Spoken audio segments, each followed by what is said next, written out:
Hey everyone, my name is Vince Gelman. Thank you so much for joining me. It's been a while. It's been about a month since I've created a video and I needed to go inward for a while. I needed to cocoon. And I'm back and I'm excited to share some material with you.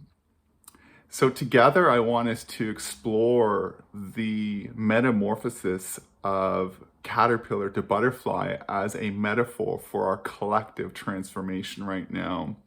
And I also want to look back in time. I want to look at a variety of historical examples that also will help to create context for why things are occurring as they are, and specifically in the area of what is being called disinformation. So if we look at the caterpillar to butterfly transformation, and it's one of my favorites to talk about in terms of a metaphor for our own transformation. There's so much that we can learn from it that's actually happening beyond what the eyes can see. So you might know that a caterpillar, it consumes and it consumes and it consumes. I mean, that's really what its purpose and path is about. It's building up the energy so that it can withstand such a rigorous transformation in the chrysalis. So it is believed that caterpillars consume up to 27,000 times their body weight in a lifetime. And that prepares them, that gives them the energy to go into, like I said, the chrysalis and go through that extraordinary metamorphosis. So they consume and they consume and they consume. Then they eventually create a chrysalis, and then thus begins the dissolution.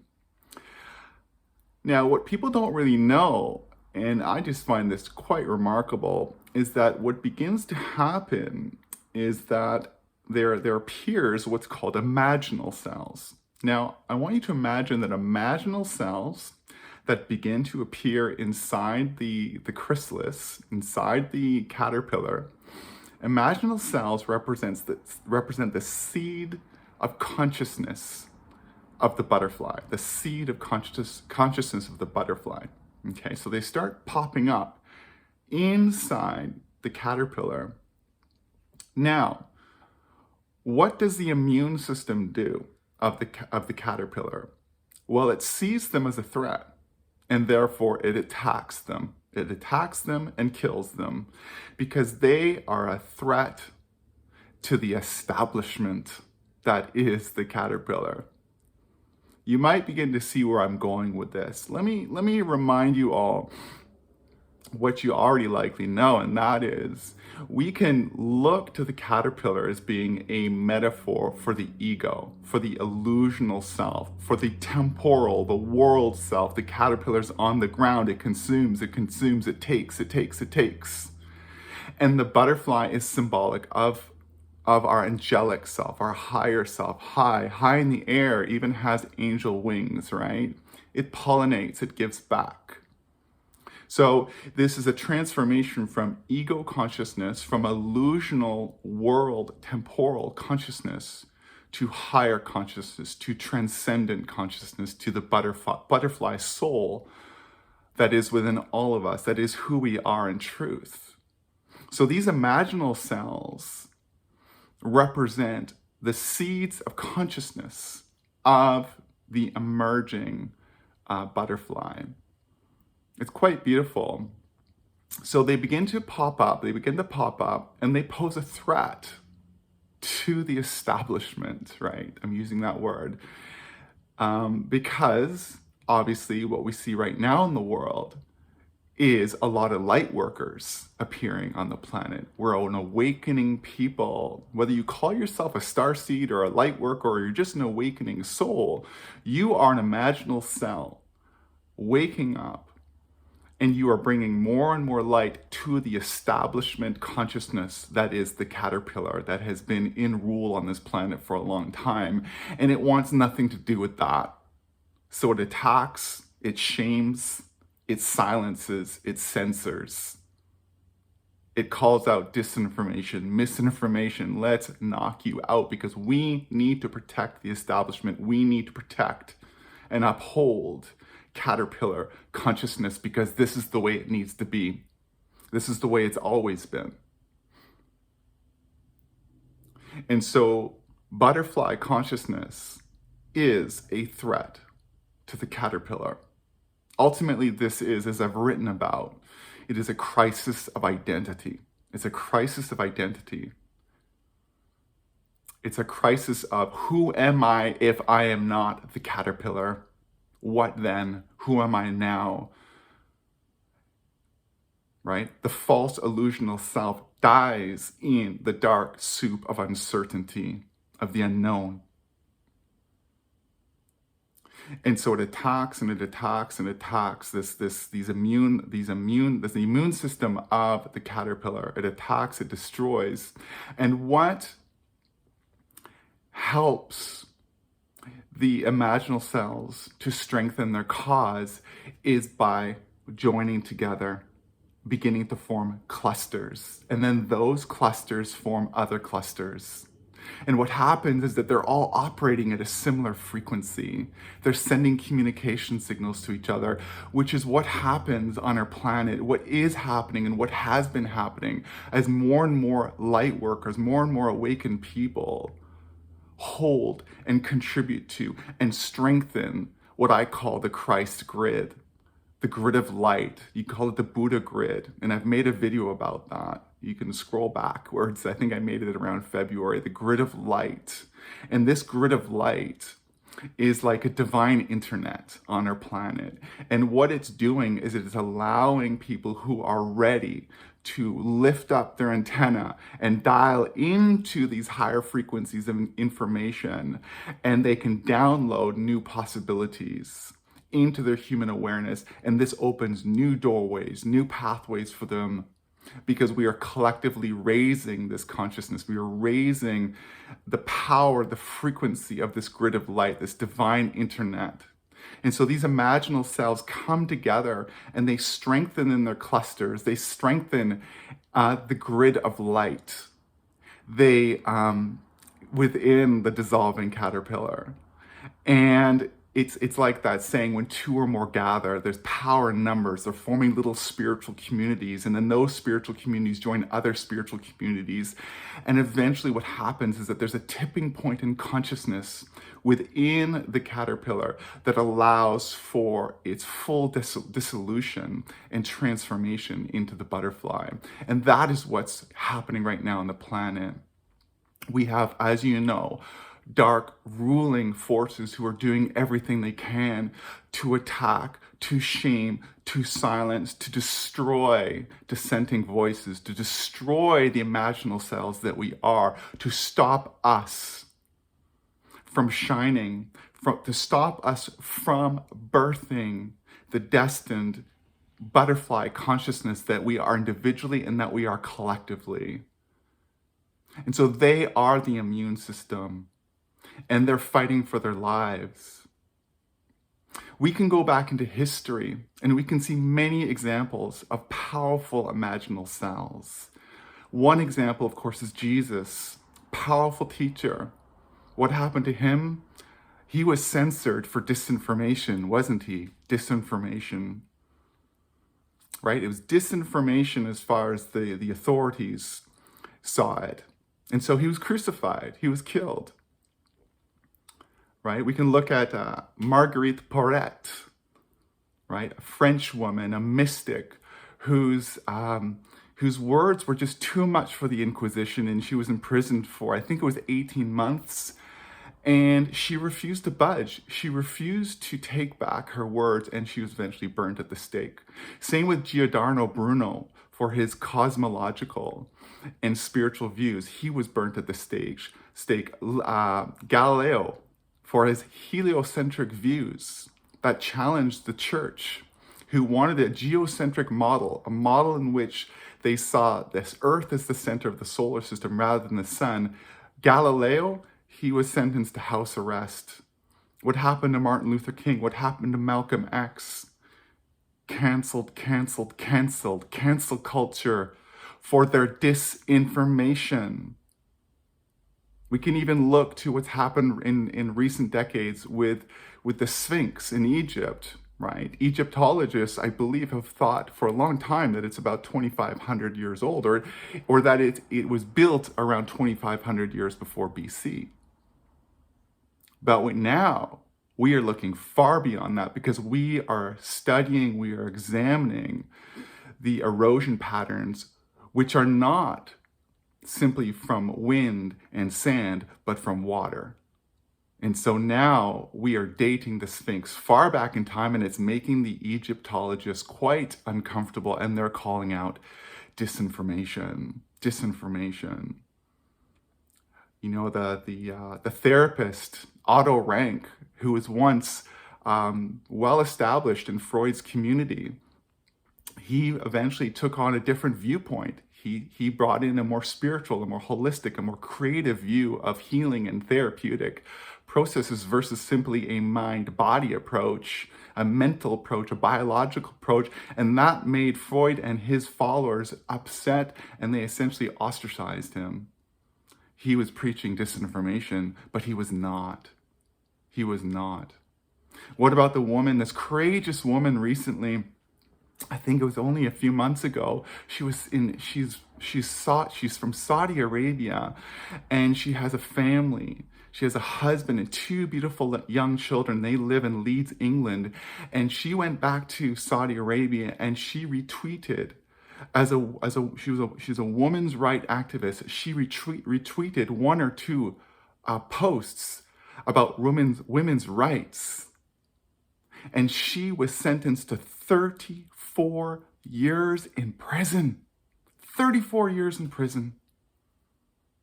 And do you know what happens to women dissenters in prison in Saudi Arabia? Well, they can be severely tortured. They can be raped. Can you think of a worse punishment than this for this courageous woman who's taking a stand for civil rights, for women's rights? It has been the case time and time again throughout history that imaginal cells appear. They have a different view. It can be a view about civil rights. It could be a view of cosmology, of spirituality, and they are silenced, shamed, attacked, tortured, killed. It is the way again and again and again. It is a pattern exemplified in the transformation from caterpillar to butterfly. And so it is happening now, but at a global scale. Mass censorship, mass silencing, mass deplatforming, mass lies. Because all these dissenting voices, all these heroic voices, all these empowered views are a threat to the establishment, the caterpillar consciousness that wants things to remain so. And so they're propagating lies, they're manipulating our children in schools, in libraries. They are making up so many false narratives, and they are hiring, not quite literally, but in a way, they are using the woke consciousness, the woke people. They're riding their coattails. They're using the woke to censor, to call out what is actually objective truth. So objectivity is under threat. Because when you threaten objectivity, when you question objectivity, when you deny there's such a thing as a biological man and a biological woman, well then you are moving towards being able to make up any truth you want. And quoting 1984, George Orwell, we can then say and convince the masses that 2 + 2 = 5. Or maybe it's 6, or maybe it's 9, it's whatever the elitists, the dark forces want it to be. 4 is disinformation. 4 is disinformation. This is the way it has been. So it is a skill now. It is a skill, and it is a sign of maturity that we learn. We are willing to suspend judgment and be open to different points of view, even if they trigger us, even if they're far out there, because the information that's being revealed right now is far out there. What we're learning about how our so-called leaders, our corporate class, our political elite, those in power, how they have been behaving, the abhorrent behavior, particularly towards children. We are learning this. These are huge, monstrous truths that are being systematically suppressed. We are learning about how weather is manipulated, controlled, in order to push a false climate change narrative, to push lies to keep people enspelled in dogma and ultimately enslaved. So the thing is that it takes courage. It takes courage to be what I call a juggler, to be a juggler, to hold things, but not too long and not too tightly, and to keep juggling. Okay, let's see what else is here. Let's be open versus what's happening in the woke consciousness, which is to hold tightly to something and attack people who don't have the same opinion. This is about being willing, mature enough, brave enough to open to different possibilities, to explore different avenues of research, of information, going beyond the mainstream into alternative media, being brave enough to be disturbed by truths that go beyond your existing paradigm, beyond your caterpillar consciousness. It helps, again, to understand the larger arc of patterns going back in time, of how many imaginal cells came up or shared alternative viewpoints, different viewpoints, and how they were silenced, shamed, tortured, killed. Again and again and again, if we understand this pattern, if we can look to the transformation of caterpillar to butterfly as inspiration, then it helps us. It helps us to be open to seeing things differently, to expanding our point of view, to considering that just because we believe something to be true and those around us and most people also share the same belief, it doesn't mean it's actually true. Just because our history texts have said it, it doesn't mean it's true. Just because the mainstream media is saying it doesn't mean it's true. The people that spat at, threw stones at, cursed at Jesus, right? They were that immune system. They were not ready.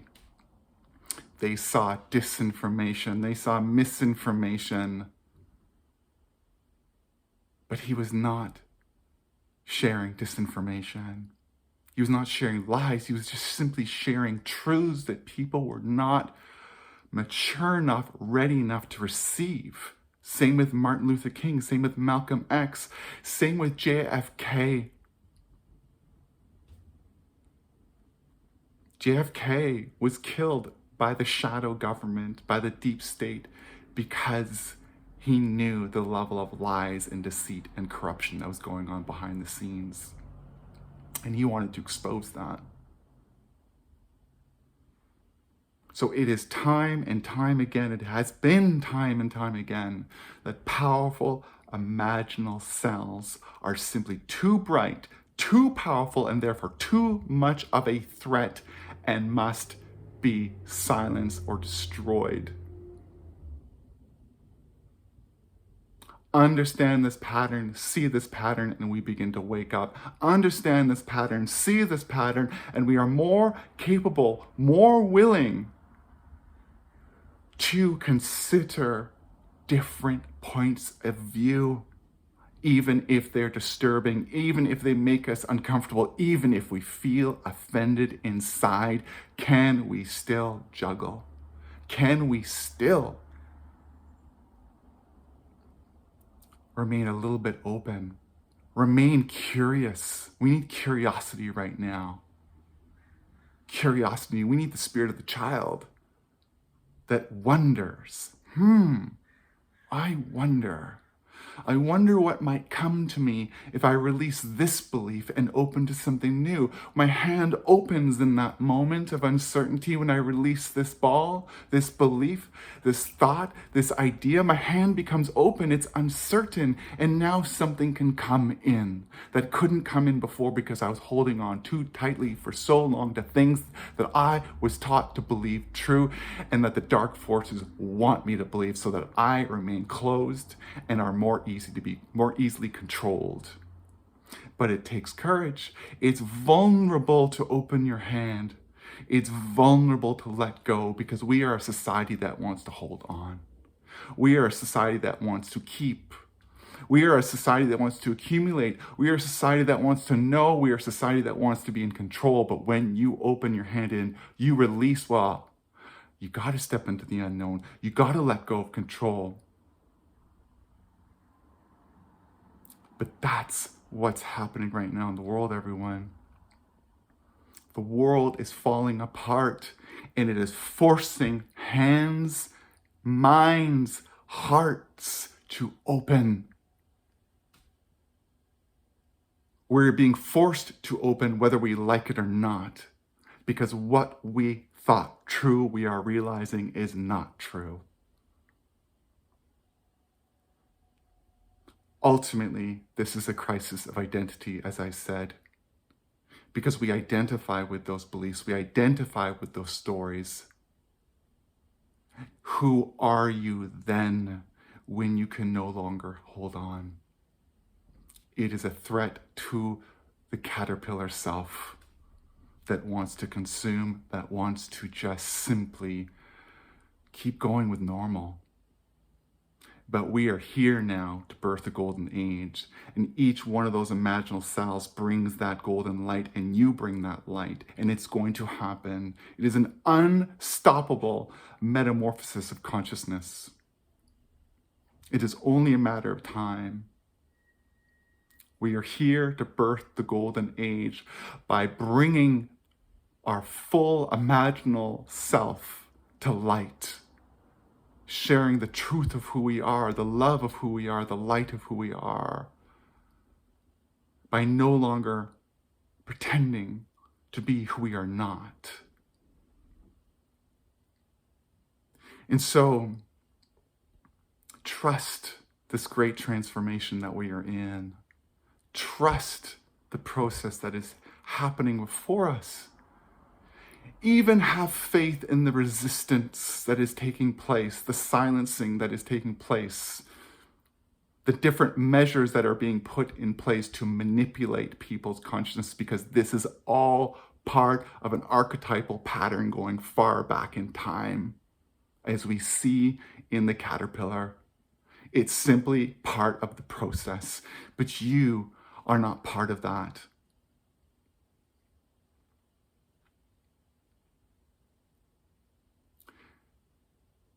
You are an imaginal cell. So thank you, everyone, for listening. Thank you, everyone, for watching. Please share far and wide.